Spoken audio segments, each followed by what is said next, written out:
আমার কাছে মনে হচ্ছে তরমুজে ভাইরাল হওয়া যায় এরকম, ওই কিরে মধু মধু। আজকে আমার কাছে এরকম লাগতেছে যে মধুর মতো বিষয় আমরা দেখবো রবিবারে ইনশাল্লাহ। আরেকটা কথা বলে রাখি, অনেকে আছে আমাদের মধ্যে একটা গুজব ছড়ানোর চেষ্টা করে, যেমন 2023 সালে অনেক ডুপ্লিকেট কাগজ দিয়ে দিয়েছে, এই কারণে এখন আর ভিসা দিবে না, আমাদের একটা অরিজিনাল কাগজ। আসসালামু আলাইকুম, সবাই কেমন আছেন? চোখে যা দেখি ইউটিউব চ্যানেল ও ফেসবুক পেজ থেকে আপনাদের স্বাগতম। অনেকদিন পরে আমার মুখটা হাসি হাসি দেখতেছেন, কেননা আজকে কিছু খুশি খবর দিব। অনেকদিন এই খুশি খবর জন্য অপেক্ষা করতেছিলাম। তো যাই হোক, প্রত্যেকে আমার ভিডিওটা দেখবেন, সম্পূর্ণ ভিডিও ভালো লাগলে অবশ্যই শেয়ার করে দিবেন, এবং যারা চ্যানেলটি নতুন তারা সাবস্ক্রাইব করে দিবেন এবং ফলো বাটন ক্লিক করে রাখবেন, যাতে করে আমার পরবর্তী আপডেট বা পরবর্তী ভিডিও আপনারা সহজে পেয়ে যেতে পারেন। অনেকদিন থেকে আমরা অপেক্ষা করতেছি যে 2023 সালে যারা আগস্ট মাসে অপেক্ষা করতেছেন তাদের একটা মেসেজ আসুক, মানে রিসাবমিট মেসেজ আসুক, বা তাদের একটা মানে ফলাফল আসুক, বা তাদের পাসপোর্ট রিজেক্ট করুক, যে কোনো একটা করুক, নিষ্পন্ন করুক, তারা একটা মুক্তি পাক। যাক আলহামদুলিল্লাহ, আজকে অনেকের কাছ থেকে খবর পাচ্ছি যে মোটামুটি যারা 2023 সালের আগস্ট মাসে আটকে আছেন, বিশেষ করে Bologna city, Cecilia city, Palermo city, এই তিনটা সিটি থেকে আজকে অনেকেরই আজকে রেডি ফর কালেকশন অথবা রিসাবমিট পাসপোর্ট আসতেছে, মানে পাসপোর্টটি আবার নতুন পুনরায় জমা দেওয়ার জন্য মেসেজ আসতেছে বিএফএস থেকে। তো যারা এখনও চেক করেনি অবশ্যই তাড়াতাড়ি চেক করে ফেলেন। আপনারা যে ট্র্যাকিং নাম্বারটি আছে সেটি দিয়ে যে আপনারটা কী অবস্থায় আছে, আপনি কি এই সিটিগুলোর মধ্যে আছেন কিনা, যদি থাকেন অবশ্যই চেক করে ফেলেন, ভালো কিছু ইনশাল্লাহ আসতে পারে। আজকে আমার কিছু ফলোয়ার এবং আমার কিছু পরিচিত মানুষ তারা আমাকে জানিয়েছে এবং কনফার্ম করেছে যে তার নিজের মেসেজটি এসেছে আমি যে সিটিগুলোর নাম বলেছি সেই সিটিগুলো থেকে। এতদিন শুনতাম আমরা অমুকের ফুফতো ভাই, অমুকের মামাতো ভাই, অমুকের বন্ধু, অমুক গ্রুপ, তমুক গ্রুপ, অন্যান্য জায়গা বিভিন্ন যে মানুষকে শুনতাম আমরা যে অনেক মেসেজ আসতেছে, অনেক মেসেজ আসছে বা রিসাবমিটে কল আসছে। আসলে আমরা এটা বিশ্বাস করি নাই বা বিশ্বাস করতে চাইও না, কেননা যখন আমরা নিজ চোখে নিজ কানে দেখবো বুঝবো, তখন যে আমরা যখন আমার কাছের মানুষটি মানে নতুন করে মেসেজ পাবে রিসাবমিটের অথবা মানে রেডি ফর কালেকশন, মানে রিজেক্ট হওয়ার জন্য, এটা ফলাফল নিষ্পন্ন করার জন্য, নিষ্পত্তি করার জন্য, তখন যে আমরা এটা বিশ্বাস করবো। আজকে আমি বিশ্বাস করতেছি তাদের কথা, কেননা তারা আমার কাছের মানুষ, তারা আমাকে প্রায় ফোন করে, কথাবার্তা বলে, যোগাযোগ রাখে। ইভেন এমন একটা ব্যক্তি আছে যে ব্যক্তির সাথে প্রতিনিয়ত কথাবার্তা হয়, প্রতিদিনই কথা হয়, সেই ব্যক্তিটাও আজকে আলহামদুলিল্লাহ মানে সাবমিট করার জন্য মেসেজ আসছে আগস্ট মাসের।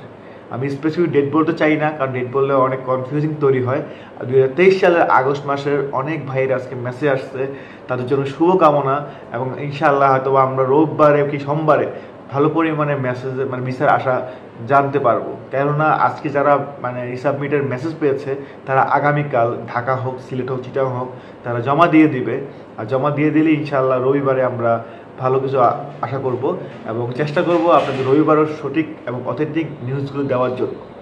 তো আজকে যে আমরা যে অনেক মানে প্রতীক্ষার পরে যে আজকে যে মেসেজের আমরা দেখলাম না আগস্টে 2023-এর, যেটা আমাদের অনেক দিনের আন্দোলন, মানববন্ধন, সংবাদ সম্মেলন বা প্রোগ্রাম যাই বলি না কেন, আমরা প্রত্যেকবারে বলে থাকি যে আমাদের যারা পুরাতন যারা ব্যাকলগ হয়ে আছে তাদেরকে খুব তাড়াতাড়ি একটা ডিসিশন দেওয়ার জন্য। এবং এখন আমরা জানি না যে এইটাকে আমাদের যে 16 তারিখে, যে গত 3 দিন আগে 16 তারিখে যে আমাদের 16 মার্চ 2025 সালে যে আমাদের প্রেস ক্লাব, জাতীয় প্রেস ক্লাবে যে সংবাদ সম্মেলন ছিল, সেটার প্রতিফলন নাকি জেনুইনই তাদের ক্লিয়ার হয়ে আসছে ইতালি থেকে যে আপনার এই ডকুমেন্টটি নতুন করে সাবমিট করা হোক বা যে কোনো একটা ফলাফল আসলো যে ক্লিয়ারেন্স হয়ে আসছে। এবং সেটা আসলে আমরা কেউই বলতে পারবো না, আমরা প্রত্যেকেই আমরা মানে মানে একটা মানে আশা নিয়ে আছি, বা আমরা চাই একটা ফলাফল হোক। তবে আমি চাই এটা যেন ক্লিয়ারেন্স হয়ে আসে, এটা কোনো মানববন্ধন বা কোনো ধরনের কর্মসূচি বা সংবাদ সম্মেলনের এর কারণে যেন না হয়ে থাকে। আমি চাই যেন ক্লিয়ার হয়ে আসে। তাহলে এই ধরনের যে ক্লিয়ার হয়ে আসে, তাহলে আমি যেরকম সেপ্টেম্বর জমা দিয়েছি বা অক্টোবর, নভেম্বর, ডিসেম্বর, এই সময়টাতে যারা 2023 সালে জমা দিয়ে এসেছেন বা 24 সালে যারা জমা দিয়েছেন সিরিয়াল অনুযায়ী, এইদের তাহলে ক্লিয়ার হয়ে আসবে। আর যদি এই মানে কোনো ধরনের কর্মসূচির কারণে ইতালি অ্যাম্বাসি টুকটাক ভিসা দিয়ে থাকে, তাহলে এই যে আমরা একদিন দুদিন খুশি হব, হয়তো বা আজকে কিছু মেসেজ আসছে, বৃহস্পতিবার কালকে জমা দিবে, রবিবারে বা সোমবারে তারা কালেক্ট করবে, আমরা কিছু ভিসা দেখতে পারবো, তারপরে আবার 2 মাস, 15 দিন, 1 মাস আবার ঘুমিয়ে থাকবে। তো এইটা চাই না। আল্লাহ তাআলার কাছে দোয়া করি যাতে করে সঠিকভাবে ক্লিয়ারেন্স হয়ে আসা মেসেজগুলোই আমাদেরকে আবার দেয় সিরিয়াল অনুযায়ী, যাতে করে আমরা ভিসা পেতে পারি বা আমরা একটা ফলাফল পেতে পারি। তো আমার কাছে মনে হচ্ছে তোর মুখে ভাইরাল হওয়া যায় এরকম, ওই কিরে মধু মধু। আজকে আমার কাছে এরকম লাগতেছে যে মধুর মতো বিষয় আমরা দেখবো রবিবারে ইনশাল্লাহ। একই কথা ঘুরে ফিরে বারবার বলতেছি, কেননা আমার আসলে খুব ভালো লাগতেছে, খুব খুশি লাগতেছে যে আমরা যারা অনেকদিন ধরে মানে বিভিন্ন আপডেট দিতে আপনাদেরকে আজকে একটি খুশি খবর দিতে পারতেছি। তো আমার কাছে খুব ভালো লাগতেছে। আরেকটা কথা বলে রাখি, অনেকে আছে আমাদের মধ্যে একটা গুজব ছড়ানোর চেষ্টা করে, যেমন 2023 সালে অনেক ডুপ্লিকেট কাগজ দিয়ে দিয়েছে, এই কারণে এখন আর ভিসা দিবে না। আমাদের একটা অরিজিনাল কাগজ, আমাদের ওগুলো ক্যান্সেল হবে না, রিজেক্ট হবে না, কিন্তু এম্বাসি পারতেছে না ভিসা দিতে। এই কারণে আমাদেরকে মানে এখন পর্যন্ত কোনো নিষ্পত্তি করতেছে না বা কোনো রেজাল্ট দিচ্ছে না। এটা কারণ 2023 সালে যে আগে যে অ্যাম্বাসি ছিল বা কিছু দালালরা, এই যেমন নজরুল যাদেরকে ধরেছে ইতালিতে, এই ধরনের ব্যক্তিরা আমাদের মানে অরিজিনাল কাগজগুলোকে ভিসা না দিয়ে আমাদের ডুপ্লিকেট কাগজগুলোকে টাকার বিনিময়ে ভিসা নিয়ে নিয়েছে। এই কারণে আমাদেরকে ভিসা দিচ্ছে না, আমাদেরকে আটকে রাখছে, আমাদেরকে ভিসা দিবে না। এই ধরনের কথায় কেউ বিচলিত হবেন না, কেউ বিশ্বাস করবেন না।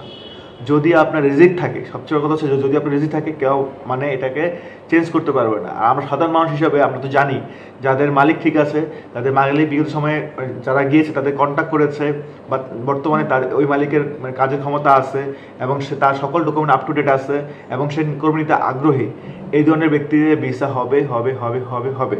তার প্রমাণ ইনশাআল্লাহ আমরা রবিবারে পাবো। কেননা আমরা কিছু কাছের পরিচিত আমার যাদেরকে আমরা আজকে তথ্য জানতে পেরেছি। সো সেইভাবে যদি চলে তাহলে আমরা যে যারা গুজব ছড়াচ্ছে যে প্রচুর পরিমাণে ডুপ্লিকেট কাগজের ভিসা দেওয়ার ফলে আমাদের আর 23 সালে ভিসাই হবে না, তাহলে আজকে যাদের রিসাবমিট করার মেসেজ আসলো তাদেরটা কি? তারা তো 23 সালেরই আগস্ট মাসের, তাহলে তাদেরটা কীভাবে আসলো? সো দয়া করে আপনার দালাল চক্ররা এই ধরনের গুজব ছড়িয়ে আমাদেরকে বিভ্রান্ত করবেন না। আমরা পজিটিভ নিউজ শুনতে চাই, পজিটিভ নিউজ জানতে চাই, কেননা আমরা খুব অসহায় হয়ে আছি। দীর্ঘ 2টা বছর কাছাকাছি আমরা অসহায় হয়ে আছি। আমাদেরকে কোনো ধরনের মানে ভুল তথ্য দিয়ে আমাদেরকে আরও অসহায় বানাবেন না। ভিডিওটি অনেক লম্বা যাচ্ছে, আমি আর বেশি কিছু বলবো না। রোববারে অপেক্ষা রইলাম, রোববারে ইনশাআল্লাহ যাওয়ার চেষ্টা করব। আপনারা সাথে থাকবেন। আর আমার এই ভিডিওটি ভালো লাগলে, আমার তথ্যটি ভালো লাগলে অবশ্যই আপনারা শেয়ার করে দিবেন এবং আমার চ্যানেলটি সাবস্ক্রাইব করে রাখবেন, যাতে করে আমি আরও উৎসাহিত হই আপনাদেরকে আপডেট জানানোর জন্য। সবাই ভালো থাকবেন। আসসালামু আলাইকুম।